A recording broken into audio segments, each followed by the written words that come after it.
오늘은 사도행전 16장 1절에서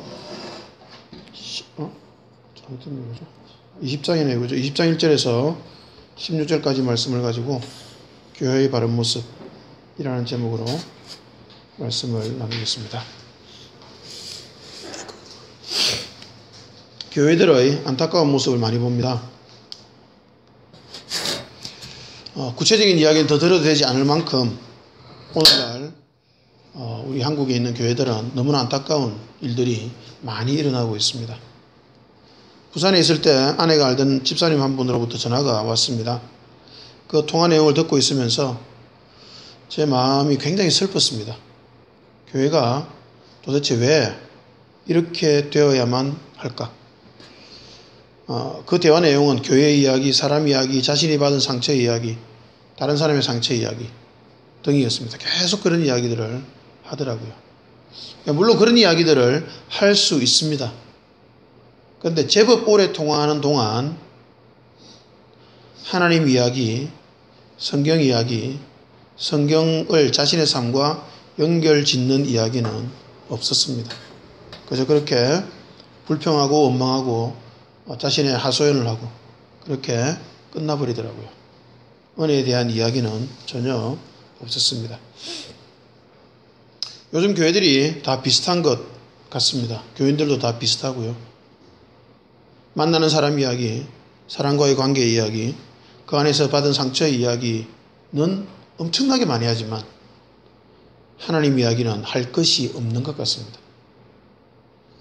교인들끼리 만나서도 사업 이야기하고 자녀 교육 이야기는 하는데 말씀에 대한 이야기와 말씀이 내 삶에 파고 들어와서 내 삶을 조금씩 변화시켜가는 그런 이야기는 거의 없습니다. 오늘날의 교회들의 또 그 교인들의 현 주소를 말해주고 있는 것이 아닌가라고 생각이 됩니다.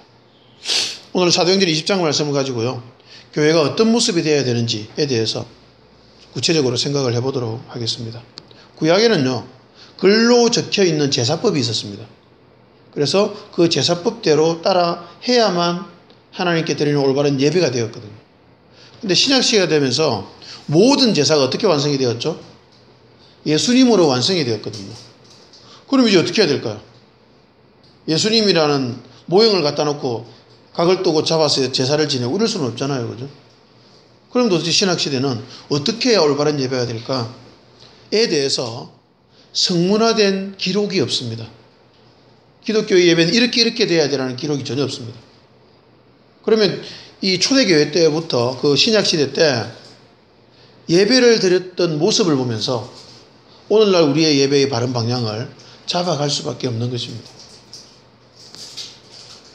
사도행전의 그 기록된 모습을 보면서 오늘날 올바른 교회의 모습을 추론해 볼 수 있을 것 같습니다. 추론해 볼 수 있습니다. 그리고 올바르지 못한 교회의 모습은 뭘지도 역시 추론을 해볼 수가 있는 것입니다. 첫 번째 모습은요. 떡입니다. 떡. 함께 읽습니다. 시작. 그 주간의 첫날에 우리가 떡을 떼려 하여 모였다. 초대교회가 안식일인 토요일이 아니라 주님께서 부활하신 날인 주일에 모인 것에는 별로 이견이 없는 것 같습니다. 거의 대부분 그렇게 생각을 합니다. 그 주간의 첫날, 그 주간의 첫날이 오늘날로 말하면 주일입니다. 그런데 그 주간에 첫날에 모였는데 모인 목적을 말하고 있습니다. 그 목적이 뭐죠? 떡을 떼려 하여입니다. 설마 밥 먹기 위해서 모였다는 말은 아니겠죠. 그죠? 네. 밥을 먹기 위해서 모인 것은 아니고요. 그렇지만 밥은 먹었습니다. 떡을 떼기 위해서 모였는데요. 이 떡을 뗀다는 말이 뭘까요? 네, 성찬식. 침례교로 말하면 주의 만찬입니다. 침례교에서는 주의 만찬이라는 용어를 사용하는데요. 주의 만찬을 매주 그리고 모일 때마다 했다는 뜻일 겁니다. 물론 이때 주의 만찬은 식사를 포함한 주의 만찬이었을 겁니다. 여러분 좋은 사람끼리 만나서 제일 많이 하는 게 뭡니까? 먹는 거죠. 그죠? 맛있는 걸 먹는 겁니다. 그래서 우리 만나면 계속 맛있는 걸 먹잖아요. 그죠? 세상은 넓고 맛있는 건 많다. 그래서 맛있는 걸 계속 먹습니다. 우리 정민형제 가족을 만나도 맛있는 걸 먹고요. 집사님 가족을 만나도 맛있는 걸 먹고요. 문희자매를 만나도 맛있는 걸 먹습니다. 왜 맛있는 걸 먹어야 상대방이 괜찮아 보이거든요. 어쨌든 맛있는 걸 많이 먹어야 됩니다. 여러분, 함께 먹는다는 것은 관계를 유지 발전시키는 데서 굉장히 중요합니다. 함께 먹는 것을 통해서 가지게 되는 유대감이 굉장히 크거든요. 그래서 함께 먹는다는 것은 너무 중요한 의미를 가지죠. 그런데 이 떡을 때려 모인 이 모임은요, 단순히 함께 먹는 것을 지나서 주의 죽으심을 기념하는 의식이기도 합니다. 신약 시대 때요, 교회에 있는 몇 안 되는 의식 중에서 가장 중요한 의식이 주의 만찬입니다. 떡을 떼는 거죠. 함께 식사를 하면서 주께서 죽으신 의미를 다시 기억하고 기념하는 것은 그리스도인의 모임에서 매우 중요한 의미요 목적이었습니다. 여러분, 우리 교회는 매주 주의 만찬 의식을 실행합니다. 아직 교인의 숫자가 적어서 매주 할 수 있으니 얼마나 감사한지 모르겠습니다. 가능하면 앞으로도 영원히 계속 우리 교회가 존재할 때까지는 계속 매주 주의 만찬을 하고 싶습니다. 왜냐하면 주의 만찬은 그리스도인의 모임의 목적이 될 만큼 매우 중요하기 때문입니다. 주의 만찬을 통해서요, 그리스도인은 왜 사는지, 무엇을 위해 살다 가는지, 그리고 삶을 살아가는 에너지가 무엇이어야 하는지를 다시 확인합니다. 주의 살과 피가 우리의 사는 목적이요, 이유요, 에너지임을 빵과 포도주를 통해서 확인하는 것입니다. 우리가 매주 주의 만찬을 할 때마다 함께 고백하는 내용이 있죠. 그 고백하는 내용처럼 그리스도를 향한 계속적인 의존성, 그것이 그리스도인의 생명임을 다시 배우고 확인하는 것입니다. 그래서 이 주의 만찬을 굉장히 거룩한 모습을 취할 필요가 전혀 없습니다.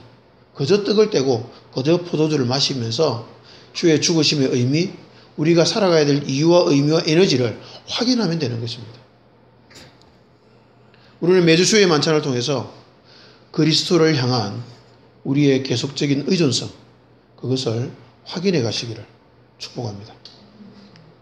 두 번째 강론입니다. 함께 읽습니다. 시작. 그 주간의 첫날에 우리가 떡을 떼려 하여 모였더니 바울이 이튿날 떠나고자 하여 그들에게 강론할새 말을 밤중까지 계속하며. 여러분, 강론, 즉 설교는요, 기독교에서 말할 필요 없을 만큼 중요합니다. 강론을 통해서 기독교는 진리를 가르치고 배우면서 성장해왔기 때문입니다. 제사가 사라진 자리에 가장 중요하게 자리를 잡게 된 것, 그것이 강론, 즉 설교입니다. 기독교는 이제 의식 중심의 신앙이 아니라 가르침 중심의 신앙이 된 것입니다. 그런데 가르침, 즉 설교가 제일 중요한 자리를 차지한다는 것은 심각한 문제를 만들어냅니다. 무슨 심각한 문제를 만들어내냐면, 하나님의 말씀이 세 가지가 있다고 저번에 말씀드렸죠, 그죠? 칼바르트 이야기입니다. 뭐가 있었죠? 기억이 나십니까? 첫 번째, 성경. 두 번째, 예수 그리스도. 세 번째, 설교입니다. 근데 성경과 예수 그리스도는 절대적인 하나님의 말씀입니다. 근데 설교는요, 상대적인 하나님의 말씀이에요. 다시 말하면 설교는 언제든지 하나님의 말씀이 안 될 수도 있다는 말입니다. 설교자가 자신의 인간적인 생각을 마음대로 변론하면 그것은 절대로 하나님의 말씀일 수가 없는 것이죠. 하나님의 말씀일 수도 있고 하나님의 말씀이 아닐 수도 있는 것이 설교이기 때문에 이 설교가 기독교의 모임의 중심을 차지한다는 것이 굉장히 위험할 수가 있다는 말입니다. 심각한 문제가 될 수도 있는 것이죠. 잘못된 설교를, 인간적인 생각을 아주 잘 설득력 있게 설명을 해내면 앉아있는 청중은 그것을 뭐로 믿을까요? 하나님의 말씀인 것처럼 믿을 수밖에 없다는 것이 치명적인 약점이 될 수가 있다는 것입니다. 요즘 시대에 이런 안타까움을 많이 볼 수가 있습니다. 설교라고 하는데 성경 구절 하나 읽어놓고 자기 생각만 1시간 내내 떠드는 것, 말도 안 되는 헛소리를 약팔듯이 하면서 그것을 설교라고 하는 경우들, 그런 경우들을 너무 많이 볼 수가 있습니다. 그건 절대로 하나님의 말씀일 수가 없습니다. 설교란 철저히 수종드는 것입니다. 무엇을 수종드려야 될까요? 하나님의 말씀, 성경을 수종드려야 합니다. 설교는 철저히 성경을 수종드려야 합니다. 성경에서 벗어나고 성경의 가치관에서 벗어난다면 그것은 설교라고 할 수가 없는 것입니다. 그런데 오늘날 설교는 너무나 그런 성경에서 벗어난 이야기들이 너무 많다는 것입니다. 오죽하면 물은 너무 많아서 넘쳐나는데 정작 마실 물은 없다는 소리가 여기저기에서 들려올까요? 여러분, 그러면요, 설교가 이렇게 수많은 설교들이 썩어버렸으니 이제는 설교를 줄이거나 아니면 설교를 없애고 다른 의식들로 교회 모임을 채우면 어떨까요? 어떨 것 같습니까? 실제로 그런 움직임들을 저는 제법 많이 보았습니다. 그것도 개혁적인 교회들 가운데서 그런 움직임들을 제법 많이 보았습니다. 여러분, 저는 절대로 그런 움직임에 동의할 수가 없습니다. 그렇게 하면 어떻게 하는가 하면 교회 분위기를 막 만들어내죠. 초를 켜고 휘장을 달고 이제 성화 같은 것도 좀 붙이고 이러면서 분위기를, 아주 거룩한 분위기를 만들어내는 거죠. 들어가면 거룩함을 느낄 수 있도록. 그러나 저는 절대로 여기는 동의할 수가 없습니다. 기독교의 본질은, 기독교의 핵심은 설교입니다. 이럴 때일수록 바른 설교는 훨씬 더 중요합니다. 결국 바른 설교만이, 말씀을 바르게 해석하고 적용하는 그 설교만이 사람을 제대로 살릴 수 있기 때문입니다.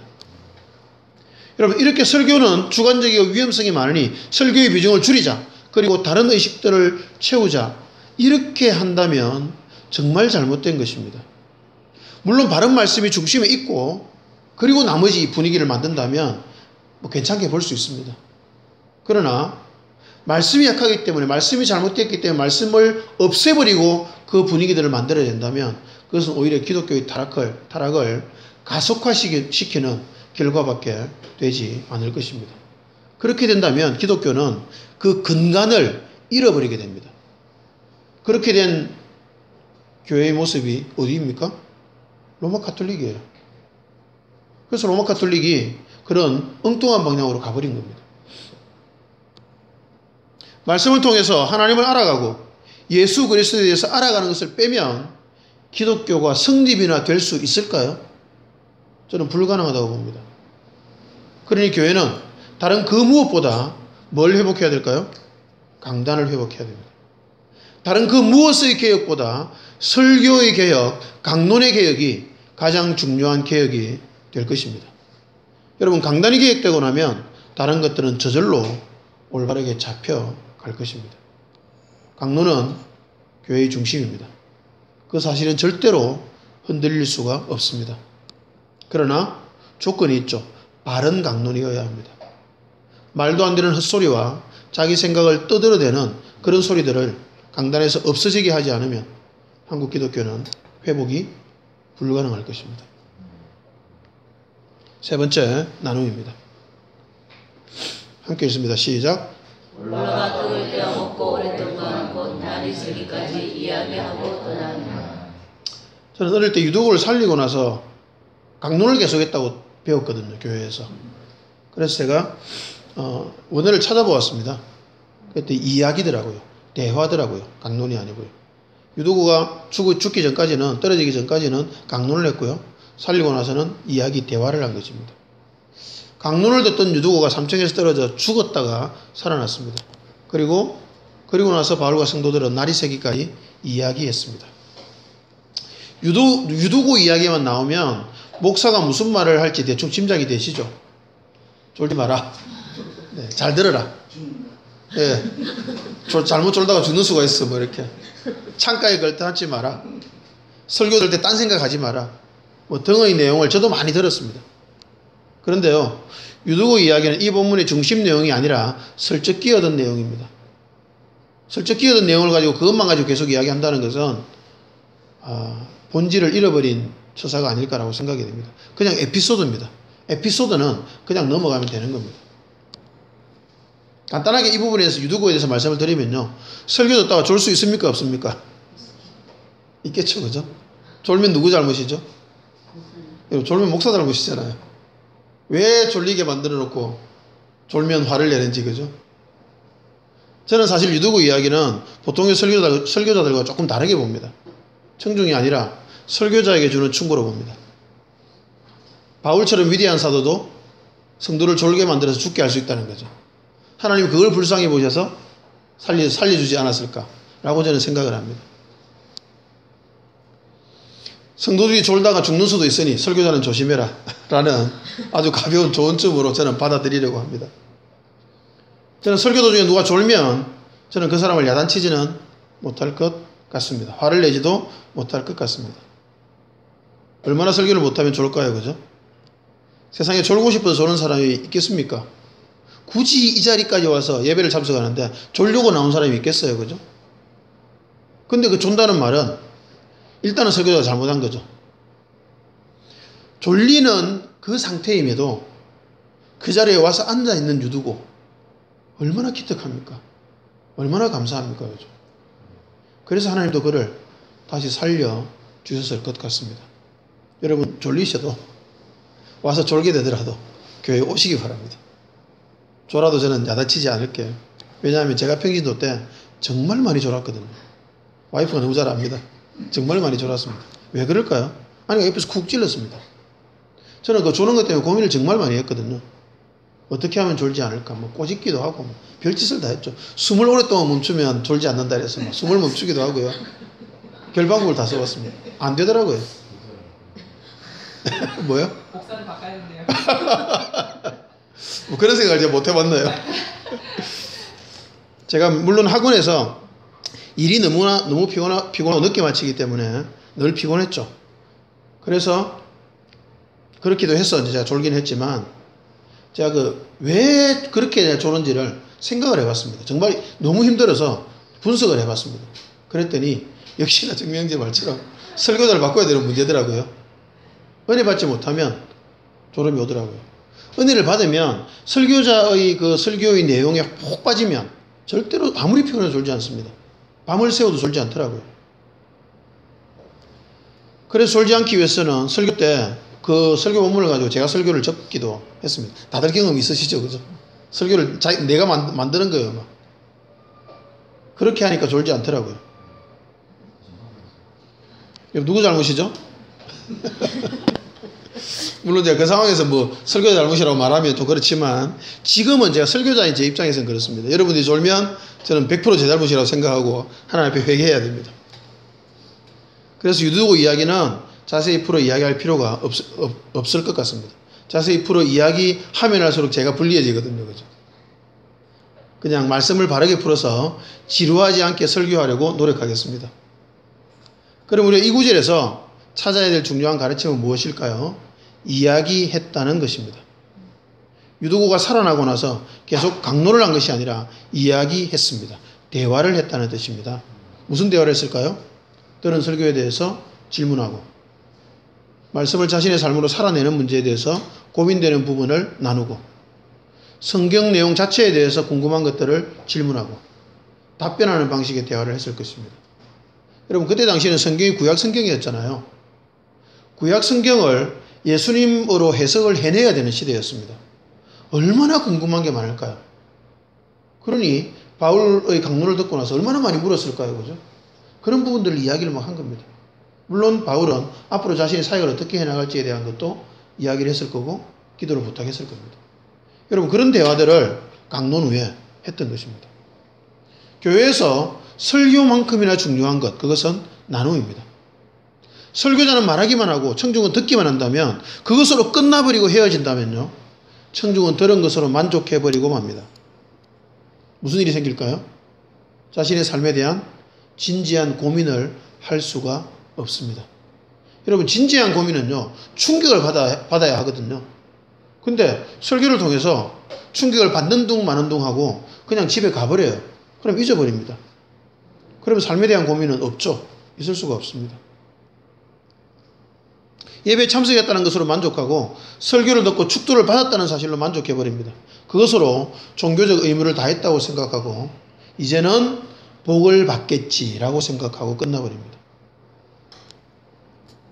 그건 신앙이 되기가 어렵습니다. 신앙은 삶이기 때문입니다. 성경과 삶의 연결에 대해서 고민하고 그 고민을 나누는 것이 나누어야만 삶이 조금씩 변하게 됩니다. 나누어야만 진정한 고민이 자기에게서 시작이 되거든요. 그래서 교회에서 성도 간의 나눔은 매우 매우 중요합니다. 설교만큼이나 중요하다고 볼 수가 있습니다. 나눔을 통해서 말씀을 더 깊이 알아가고 자신의 삶을 말씀에 더 가까이 다가서게 할 수가 있는 것입니다. 그런데 나눔 시간을 가지는데도 심각한 문제가 발생하기도 합니다. 셀 모임이니 목장 모임이니 구역 예배니 하는 이름을 가진 나눔의 모임들이 교회에 굉장히 많습니다. 그죠? 저도 그 참석 많이 해봤거든요. 셀 원으로 또 셀 리더로 평신도 때 많이 해봤거든요. 그런데 그 모임에서의 대화 내용이 어떻던가요? 성경에 대해서 진지하게 고민하고 대화하는 경우는 제 경우는 거의 없었습니다. 물론 제가 맡은 셀만 그랬는지 제가 능력이 없어서 그랬는지 모르겠지만 그랬습니다. 대부분요, 쇼핑 이야기, 아이 교육 이야기, 사업 이야기, 사람에 대한 험담 등으로 채워지더라고요. 그렇다면 사교 모임이랑 뭐가 다를까요? 나눔은 말씀을 통해 삶을 나누는 것입니다. 설교를 듣고 말씀을 묵상하고 그 말씀들을 가지고 고민하고 그 고민하던 내용들을 나누는 것이 바르고 좋은 나눔일 것입니다. 그런 나눔은 그리스도인의 모임에 있어서 없어서는 안 될 아주 중요한 요소입니다. 그리스도인의 모임에서 있어야 할 세 가지 중요한 부분을 말씀드렸습니다. 뭐였죠? 주의 만찬, 설교, 나눔 세 가지입니다. 이 세 가지를 기억을 해두시면 좋겠습니다. 자, 그런데요, 모임만 중요할까요? 기독교인에게는? 교회에는 모임만 중요할까요? 모임만큼이나 중요한 요소가 있습니다. 함께 읽습니다. 시작. 우리는 앞서 배를 타고 아소에서 바울을 태우려고 그로 가니 이는 바울이 걸어서 가고자 하여 그렇게 정하여 준 것이라. 그리스도인은 모여야 되거든요. 모여서 떡을 떼고 모여서 말씀을 가르치고 배우며 모여서 말씀을 중심으로 삶을 나누어야 됩니다. 그러나 모이는 것이 절대로 전부는 아닙니다. 모임만큼이나 중요한 것이 있어야 되는데 그것은 바로 홀로 있음입니다. 바울이 드로아에서 아소까지 걸어갔죠. 30km쯤 됩니다. 거리가. 30km쯤 되는 그 거리를 혼자 걸어갑니다. 배를 타고 가면 빠른데요, 일부러 걸어가는 것 같습니다. 함께 가는 동행이 제법 되는 것 같은데 그런 상황에서 굳이 동행들을 떼어놓고 홀로 걸어갑니다. 동행들은 배 타고 와서 거기서 기다린다고 하잖아요. 혼자 걸어가요. 혼자. 그렇게 하는 정확한 이유는 알 수 없지만 추론은 가능할 것 같습니다. 바울은 지금 어디로 가는 길이죠? 예루살렘으로 가는 길입니다. 세계 여러 곳에서 세워진 교회들로부터 연보를 받아서 예루살렘에 전달하기 위해서 가고요. 그리고 그간에 있었던 선교에 대해서 보고를 하기 위해서 예루살렘으로 갔던 것 같습니다. 그런데 가는 길에 많은 예언자들이 뭐 했죠? 바울에게? 예언을 했잖아요. 뭐라고 했습니까? 예루살렘에 가면 뭐가 기다려요? 결박과 환란이 기다리고 있다. 계속 예언을 하는 겁니다. 바울이 마음이 상해할 만큼 그렇게 계속 예언을 해요. 가는 곳마다.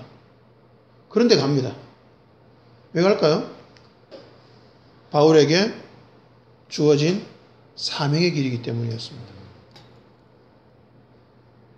근데 여러분, 이 사명의 길이지만 결박과 환란이 기다리는 곳으로 가야 됩니다. 이때 이런 상황에서 바울에게 필요한 것은 무엇일까요? 그 결박과 환란, 옥에 갇힘, 고난은 혼자 겪어야 됩니까? 여러 사람과 함께 겪겠습니까? 당연히 혼자 겪어야죠. 당연히 바울에게 필요한 것은 홀로 하나님을 만나는 시간. 그게 꼭 필요했다는 것입니다. 여러분, 더 많은 사람들이 함께 가서 결박과 환란을 힘으로 면하는 것, 그것이 필요한 것이 전혀 아니었습니다. 바울은 그걸 받으러 가는 거였거든요. 그러니 정말 필요한 것은 그 결박과 환란을 담대하고 기쁨으로 감당해낼 수 있는 에너지와 힘이 필요했던 것입니다. 그 에너지와 힘은 오직 사람들로부터 오지 않고요, 오직 하나님으로부터만 오기 때문입니다. 그래서 30km를 혼자 걸어가면서 하나님을 만나고 하나님과 교제했던 것으로 그렇게 추론이 되어질 수 있습니다. 여러분, 고난을 앞두었을 때 무엇을 해야 될까요? 두 가지의 모습이 성경에서 보입니다. 첫 번째, 함께 읽습니다. 시작. 그가 말하되 주여 내가 주와 함께 오게도 죽는 데도 가기를 각오하였나이다. 베드로입니다. 베드로는요, 베드로답게 고난을 앞두었을 때 뭘 했냐면 단호하게 결심했습니다. 단호하게 각오했습니다. 베드로답게, 남자답게, 거칠게 주님과 함께 내가 죽어버리겠다고, 주님과 함께 오게도 가겠다고 각오하고 결심했습니다. 그 결과는 어땠습니까? 3번이나 주님을 부인하고 말았죠. 여러분, 고난을 앞두고는요, 아무리 결심하고 각오를 한다고 해도 그것만으로는 절대로 고난을 이겨낼 수가 없습니다. 무너지고 맙니다. 결심으로 이길 수 있는 게 아니거든요. 그런데 십자가라는 어마어마한 고난이 기다릴 때 예수님은 무엇을 했을까요? 함께 읽습니다. 시작. 제자들도 따라갔더니 그들을 떠나 돌 던질 만큼 가서 무릎을 꿇고 기도하여. 여러분, 예수님이 하신 것을 분석해 볼게요. 첫 번째는 감람산에 가셨습니다. 감람산에 가셨는데 어떻게 가셨죠? 습관을 따라 가셨어요. 습관을 따라. 주님의 습관이 무엇이었을까요? 감람산에 올라가는 게 주님의 습관이었습니다. 감람산에 왜 가셨어요? 기도하러 가셨죠. 하나님과 개인적인 교제를 위해서 감람산에 올라가시는 것이 주님의 습관이었습니다. 단순히 기도를 한 것이 아니라 하나님과 교제한 것입니다. 왜 기도라는 용어를 저는 안 쓰고 하나님과 교제라는 용어를 쓰냐 하면요, 기도라는 용어가 너무 왜곡되어 있어요, 요즘요. 기도는 하나님과 교제하는 거거든요. 하나님과 대화하는 건데 무슨 주술적인 행위를 하는 것을 기도인 것처럼 자꾸 오해를 하고 있거든요. 주님은 그런 기도를 하신 게 아닙니다. 하나님과 인격적인 교제와 대화를 한 거예요. 하나님께 계속 말하기만 하고 시끄럽게 혼자 떠들기만 하고 끝나는 것, 그것은 기도가 아닙니다, 여러분. 그것은 그냥 자기 욕구를 발산하는 것밖에 안 되고요. 그건 기도가 아닙니다. 기도는 대상이 있고 그 대상을 향해서 말을 하고 음성을 듣는 겁니다. 대화예요, 대화. 기도는 하나님과 대화하는 것이고요, 하나님과 인격적인 교제를 하는 것입니다. 주님은 하나님과 교제하는 것이 습관이었습니다. 그래서 십자가의 고난을 충분히 감당해낼 수가 있었던 것입니다. 베드로는요, 아무리 각오하고 결심해도 감당을 못했죠. 왜냐하면 기도하는 것이, 하나님과 교제하는 것이 습관이 아니었기 때문입니다. 두 번째, 홀로 되셨습니다. 어떻게 홀로 되셨죠? 제자들과 돌 던질 만큼 가서 기도하셨습니다. 돌 던질 만큼이니까 제법 먼 거리겠죠. 기도 말을 해도 안 들립니다. 홀로 되었다는 뜻입니다. 하나님을 만나는 것은 일단 홀로 만나는 겁니다. 단체에서 빠져나오고요, 무리에서 빠져나와서 혼자 하나님을 대면하는 그 시간을 주님은 가지셨습니다. 평소에 습관적으로 가지기도 하셨지만, 습관처럼 가지기도 하셨지만, 십자가 지시는 그 엄청난 고난이 있을 바로 그 전날에 주님은 단체에서, 무리에서 빠져나오셔서 혼자 하나님을 만났던 것입니다. 여러분, 홀로 하나님을 만나지 않고서는 어떤 고난도 이겨낼 수가 없습니다. 게다가 홀로 하나님을 만나는 그 시간은 습관이어야 합니다. 매일 반복되어야 되고요, 정기적으로 반복되어야 하는 것입니다. 그렇게 습관으로 하나님과 교제하면 고난을 반드시 이깁니다. 고난을 앞둔 바울에게 가장 필요한 것은 하나님과의 대면이었습니다. 혼자 조용히 하나님과 교제하는 것이 바울에게는 꼭 필요했던 것입니다. 바울은 예수님처럼 그 홀로 되는 시간, 하나님과 혼자 만나는 시간을 가지고 싶었던 것 같습니다. 동행들과 함께 가면 사람과 교제할 수 있지만 하나님과는 교제할 수가 없었기 때문에 홀로 아소까지 30km를 걸어갔습니다. 서둘러서 예루살렘에 가야 되는 일정임에도 불구하고 굳이 그 시간을 따로 떼서 묵상하며 기도하면서 30km를 걸어갔던 것입니다. 세상 일이 아무리 바빠도, 심지어 사역이 아무리 바빠도 그 모든 일과 사역보다 훨씬 더 중요한 일이 있습니다. 훨씬 더 바쁜 일이 있습니다. 그것은 하나님과 개인적으로 만나는 일입니다. 세상을 살아가면서 고난을 피할 수 있는 방법은 없습니다. 절대로 없습니다. 그런데요, 하나님을 홀로 만나지 않는다면 어떻게 그 피할 수 없는 고난을 감당할 수 있을까요? 하나님을 홀로 만나지 않고서도 그 고난을 이길 사람은 세상에 아무도 없습니다. 왜 그럴까요? 주님조차도 홀로 하나님을 만나서 깊이 있는 교제를 하고 나서야 고난을 이기셨으니까요. 주님도 그러셨거든요. 하물며 우리겠습니까? 바울은 추측컨대 홀로 하나님 만나는 시간을 정기적으로 가졌던 것 같습니다. 사역에 바빠서 가끔 빼먹을 수 있을지는 몰라도 아마 이 시간을 가장 소중하게 여겼던 것 같습니다. 그런 힌트를 보여주는 구절이 있습니다. 바울이 자주색 옷감 장사 루디아를 만나는 장면입니다. 함께 읽습니다. 시작. 안식일에 우리가 기도할 곳이 있을까 하여 문 밖 강가에 나가 거기 앉아서 모인 여자들에게 말하는데 두아디라시에 있는 자색 옷감 장사로서 하나님을 섬기는 루디아라는 한 여자가 말을 듣고 있을 때 주께서 그 마음을 열어 바울의 말을 따르게 하시리라. 아멘. 루디아를 어떻게 만났죠? 안식일에 우리가 기도할 곳이 있을까 하여 강가에 나갔습니다. 바울은 가는 곳마다 기도할 곳을 찾았습니다.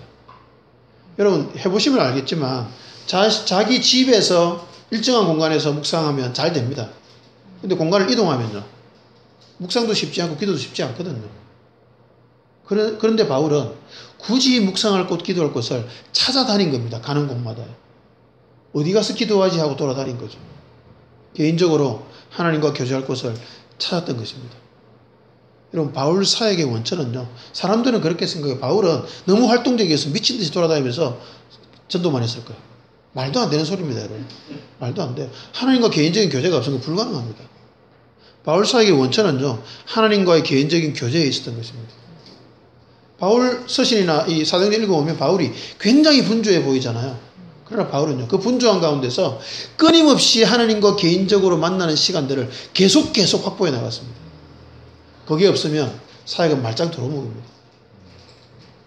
몇 년 전이었습니다. 예수 믿는 분들 10여 명이 을왕리 해수욕장에 있는 펜션으로 놀러 갔습니다. 밤늦도록 이야기하고 교제하고 새벽녘에 잠이 들었죠. 그런데 저는 아침 일찍 일어났습니다. 왜냐하면 그 곳에서 너무 묵상이 하고 싶은 거예요. 그래서 새벽에 일어나서, 아침 일찍 일어나서 펜션 안은 사람들이 막 이게 널브러 자고 있어서 묵상을 할 곳이 없더라고요. 그래서 밖에 나갔습니다. 그때 제가 이 구절이 생각이 나더라고요. 안식일에 우리가 기도할 곳이 있을까 하여 문 밖 강가에 나가. 이 구절이 생각이 나더라고요. 울컥했습니다, 제가. 저는 기도할 곳이 있을까 하여 바닷가로 나갔거든요. 바울은 강가였고 저는 바닷가였고. 얼마나 은혜가 되었는지 모릅니다. 여러분, 그날 제가 묵상을 하는데 진짜 은혜를 많이 받았습니다. 그냥 이렇게 그 잔잔한 바닷가, 겨울이었던 것 같아요. 잔잔한 바닷가. 그리고 그 배 한 척이 물이 다 빠져나가고 그 뻘에 배 한 척이 있는데 너무 아름다운 거예요. 그 모든 것이 다 묵상의 도구가 되었어요. 저 혼자 바다를 걸으면서 말씀을 읽으면서 그 자연을 보면서 얼마나 혼자 많이 은혜를 누렸는지 모릅니다. 바울이 기도할 곳이 있을까 하여 라는 그 단어가 얼마나 가슴 깊이 와닿는지 모릅니다. 저는 그때 그날 아침이요, 조용한 바닷가, 외로운 배 한 척, 조용한 파도 등과 함께 저에게 하나님을 진하게 만났던 추억으로 남아있는 날입니다. 여러분, 신앙인은 하나님과 교제하는 존재여야 합니다. 어느 누구도 하나님과 개인적이고 인격적인 교제를 하지 않고서는 신앙생활을 제대로 할 수가 없습니다. 게다가 복음으로 인한 고난은 더더욱 감당해낼 수 없습니다. 하나님과 개인적으로 만나서 교제하는 그 시간을 어떤 상황 가운데서라도 만들어내는 사람이라면 고난을 능히 감당할 수가 있게 될 것입니다. 왜 그럴까요? 고난보다 더 크신 하나님을 분명히 만날 것이기 때문입니다. 고난을 넘어서서 나를 사랑하시는 그 하나님의 깊은 사랑도 만날 수가 있기 때문입니다. 그리스도인에게는요, 모임과 만남이 매우 중요합니다. 그러나 그것만큼 중요한 것은 홀로 되는 것입니다. 홀로 아무것도 하지 않는 것이 아니라 홀로 하나님을 만나는 것입니다. 여러분의 삶에서 홀로 하나님을 만나는 시간을 확보하시기를 축복합니다. 그 시간이 여러분을 살릴 것입니다. 그리고 저는 매일 아침 홀로 하나님을 만납니다. 제 인생에서, 제 삶에서 가장 중요한 시간입니다. 말씀을 펼쳐들고 조용히 말씀 속에 잠깁니다. 그러면 그 말씀을 통해서 하나님은 제가 가야 할 길을 알려주십니다. 뿐만 아니라 그 길을 걸어갈 수 있는 에너지도 주십니다. 깊은 감격이 몰려듭니다. 그 감격의 힘으로 저는 제 삶과 사역을 능히 감당해낼 수가 있는 것 같습니다. 여러분도 그러시면 좋겠습니다. 목회자만 그렇게 살아야 되는 것이 아니지 않습니까? 그리스도인이라면 누구라도 그렇게 하나님과 개인적으로 만나야 됩니다. 특히 침례교회는요, 신자들의 모임입니다. 신자들의 모임. 안 믿는 사람을 불러서 회심시키는 모임이기보다 교회는, 침례교적인 개념은 일단 신자들의 모임입니다. 스스로 하나님을 만나는 성도들의 모임, 그것이 침례교회입니다. 홀로 하나님을 열심히 만난 사람들이 모여서 교제하고 공동체 속에서 하나님을 더 뜨겁게 만나는 것이 교회입니다. 즉 그리스도인은 함께 있음과 홀로 됨의 균형을 잘 잡아야 합니다. 교회는 잘 모이기도 해야 되지만 잘 흩어지기도 해야 합니다. 잘 모임은 잘 흩어지기 위함이요, 잘 모임은 홀로 잘 있기 위함입니다. 세상은 홀로 살아가는 것입니다. 혼자서 자신 앞에 다가오는 문제들을 헤쳐나가야 합니다. 옆에 있는 부부조차도, 배우자조차도 어떤 특정한 시간이 되면 나에게 전혀 아무 도움을 줄 수 없다는 것을 발견할 때가 있습니다. 왜냐하면 그리스도인은 하나님 앞에 철저히 단독자이기 때문입니다. 다른 사람이 약간 도움이나 힘을 줄 수는 있을 겁니다. 그러나 결코 대신해 줄 수는 없습니다. 대신해 주어서도 안 됩니다. 혼자 세상을 살아나가야 되고요. 그렇게 혼자 세상을 살아나가기 위해서는 홀로 하나님을 깊이 만나야 합니다. 그래서 홀로 하나님을 만나는 시간은 그리스도인들이 모여서 뜻과 말씀과 나눔으로 하나님을 배워가는 것만큼이나 중요한 일인 것입니다. 결론을 내리겠습니다. 한 가지 이야기를 함으로 설교를 맺으려고 합니다. 지난 주일 예배를 마친 후에 아내와 저와 문희자매 3명이서 영화를 보았습니다. 영화를 보고 나서 제가 맛있는 저녁을 자매에게 샀습니다. 맛있는 저녁 맞죠? 이유가 좀 있었어야 했습니다. 자매의 이 말 때문이었습니다. 묵상으로 명절을 기워 버텼습니다. 자매가 명절에 너무 힘든 시간을 보냈습니다. 그 힘들었던 시간들을 조금 위로해주고 싶어서 가졌던 시간입니다. 결혼도 하지 않은 자매에게 가족과 친척들이 너무 무리한 역할들을 요구하고 있고, 명절에 자매 집에 친척들이 모이면 그 요구가 말로 나타나면서 자매의 마음이 너무 힘들어진다고 그렇게 말하더군요.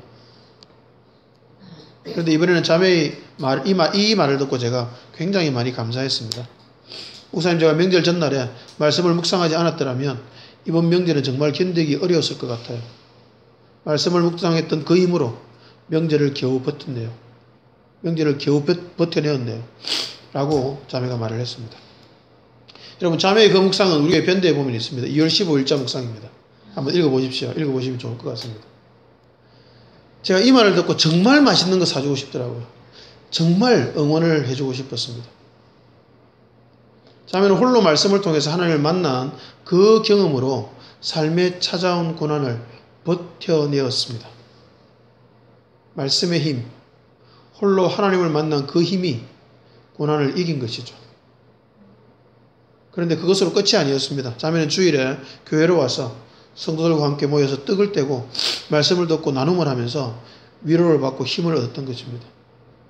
그리고 저와 아내와 함께 영화 보고 맛있는 거 먹으면서 더 힘을 얻었을 것 같습니다. 그죠? 막 강요하는 것 같아요. 그죠? 여러분, 우리 교회가 이런 성도들이 모인 곳입니다. 제가 어찌 기쁘고 감사하지 않을 수 있을까요? 예전 교회에서 일당백이라는 말을 많이 했는데요. 저는 그 단어를 정말 실감하고 있습니다. 요즘 우리 교회 성도들 보면서 정말 일당백, 일당천인 것 같아요. 여러분, 저도 그렇게 살아갑니다. 여러분 개개인도 다들 그렇게 살아가려고 노력하는 것으로 믿습니다. 하나님과 개인적인 교제의 시간과 함께 모여 떡을 떼고 하나님 말씀을 듣고 나누는 그 시간의 조화를 통해서 우리는 그리스도인다운 삶을 살아낼 수가 있습니다. 우리 교회가 그런 아름다운 교회가 되어가고 있음이 얼마나 감사한지 모르겠습니다. 저는 매일 아침 말씀 묵상을 빠뜨리지 않으려고 노력합니다. 언젠가부터는 노력하지 않아도 거의 저절로 되기도 하는 것 같습니다. 왜 저는 이럴까요? 저는 매우 분명한 이유가 있습니다. 개인적으로 만나지 않은 하나님을 여러분에게 설교를 통해서 말한다면 저는 거짓말쟁이잖아요. 본인이 믿지도 않는 내용을 설교한다면, 밥벌이를 위해서 설교한다면 그건 장사꾼이잖아요. 그건 목사일 수가 없잖아요. 여러분, 저는 거짓말하지 않기 위해서 매일 아침 그렇게 열심히 말씀을 묵상하는 것입니다. 여러분, 만약에 이 말씀을 본인이 하나님과 개인적으로 교제하면서 본인 속에 새기지 않는다면, 그것들이 반복된다면요, 저는 목사가 아니라 사꾼이 되고 말 것이기 때문입니다. 무엇보다 저는 목사 이전에 한 사람의 그리스도인이기 때문입니다. 한 사람의 그리스도인으로서 하나님과 개인적이고 인격적인 만남이 제 삶에서 가장 중요하기 때문입니다. 그렇게 한 사람의 그리스도인으로서 매일 하나님을 만나는 바로 그것이 목사로서 가장 중요한 자질임을 믿기 때문입니다. 그리고 제가 하나님 앞에서 개인적으로 울었던 바로 그 말씀이 아니면 여러분에게 참된 감동을 줄 수 없다고 믿기 때문입니다.